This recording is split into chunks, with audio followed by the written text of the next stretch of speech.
I just did a financial forecast over the next 4 years for an SME that operates out of a combined school somewhere in rural Limpopo.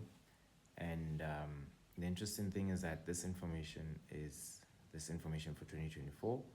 Since 2024 is not yet finished and it's in the middle, is projected. So it's estimated that at the end of the year, revenue could total up to 850,000. So before taxes and whatnot, it's possible that the business could make 152.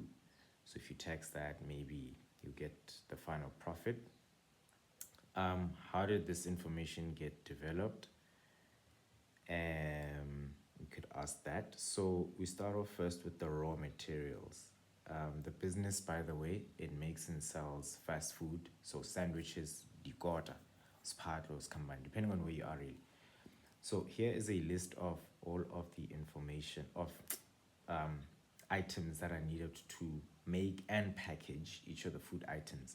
Not only are kotas made and sold, there's also snacks like popcorn, biscuits.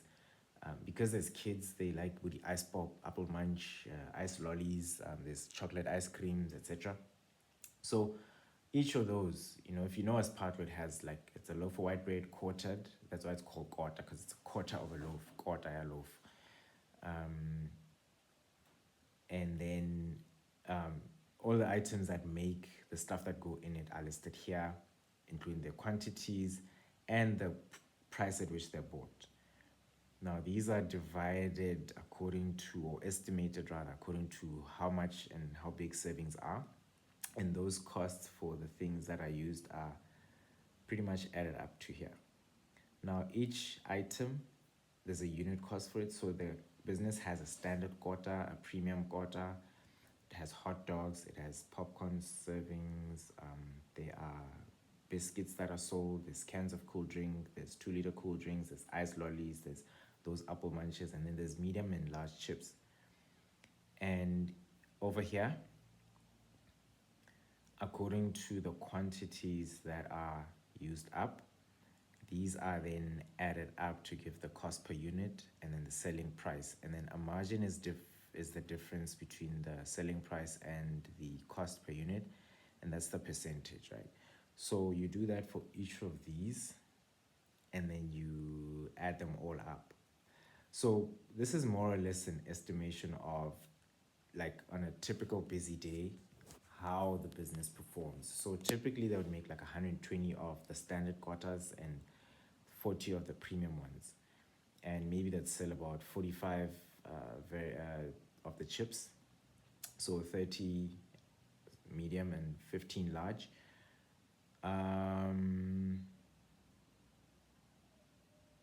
Yikes, looks like I made a mistake, but this is not supposed to be 0 because it means I undershot something there. Nevertheless, the point is you add all of these up daily. In a week, it's the school, it's Monday to Friday. That's more or less what you could make. And monthly, over 4 weeks, that's give or take what you could make. And then if this is added up from the selling price perspective, this is more or less what you get. Now, because the business needs things like upkeep and people who work there, like for instance, I've been working there, that's how I could gather this information. And I charge them like $100 a day. They give me food, they take me to and from home, to work and back.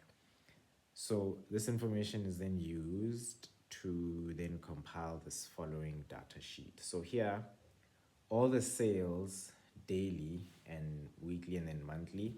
So assuming that February is that month where you have 4 full weeks, you could then extrapolate. So other months you would say maybe they sell a little bit more because it's a longer month, and then maybe there's too many holidays there, so things reduce. And then maybe this is half a month because halfway through the month the schools close or there's exams and people can't come. So between January, when they started, and June, that's more or less how they performed at a 53% margin.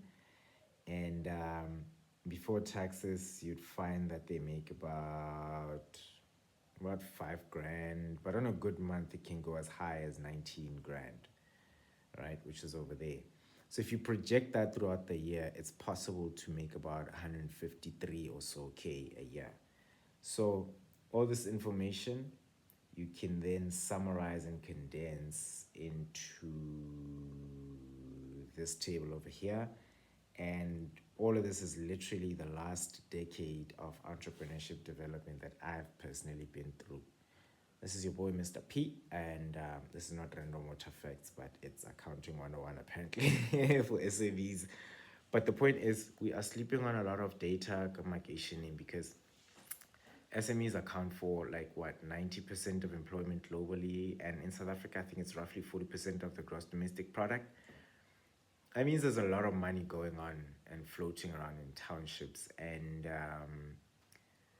also we're all missing out on a lot of data. A lot of businesses don't even know how to make these kinds of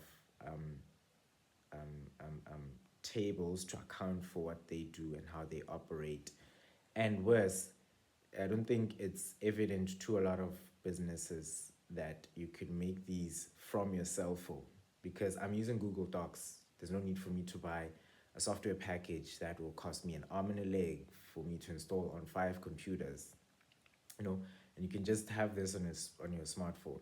And I think this is where I'm going with the thing. We are missing out on a lot of data. I mean, if the township economy is estimated at almost 150 billion at a point in time in South Africa, it says a lot. I mean, if it's possible that over a 4-year period you could have up to 1.2 million in revenue just generated, it doesn't seem like it's far-fetched. And how many people eat spatial? Like, if you have excellent foot traffic and visibility, there's no doubt that you will get this kind of business. And this is not just the only kind of business that you find in a township. There's people who are welding, there's people who are carpenters, there's people who fix cars, there's people who do hair salons, there's people who do car washes, there's people who do key cutting, there's all sorts of businesses in the township, and I think each of them could use a bit of help. I mean, you can already see some of them are using, if it's not Yoko, it's Pay What, that orange and blue one. And that just goes to show that there's a lot of people with a lot of money. Not necessarily in the sense that they're wealthy and rich, but in the sense that there's a lot of cash going on around in the township. And that's why the economy of the township could be worth, billions of rands. And I think this kind of data is data that is missing. So yeah, look out for what I'm going to do. So my mission is to make sure that this information can be documented like this. That's why I help businesses that are anxious about documenting their business ideas and struggle to create persuasive business plans like this one. So I help them document those so that they can create persuasive business plans so that they can get funding. And this is where people can get funded, by the way. There's NYDA, there's CEDA, there's CIFA, there's all sorts of funding instruments from the government. And who knows, if you're charismatic enough, you might even attract a prolific or prominent, rather, private investor who can say, you know what, I'm going to uplift someone from a township if they can have this. So having this kind of data could be beneficial, but that's just my opinion. I don't know what you guys think, let me know. But I just thought I'd share this because I think it's very interesting. And like I said, it comes from about 10 years or so of me being self-employed and a hustler, and also being able to, I guess, penetrate the streets because of this complexion. But yeah, thanks for listening to my 10-minute rant. But yeah.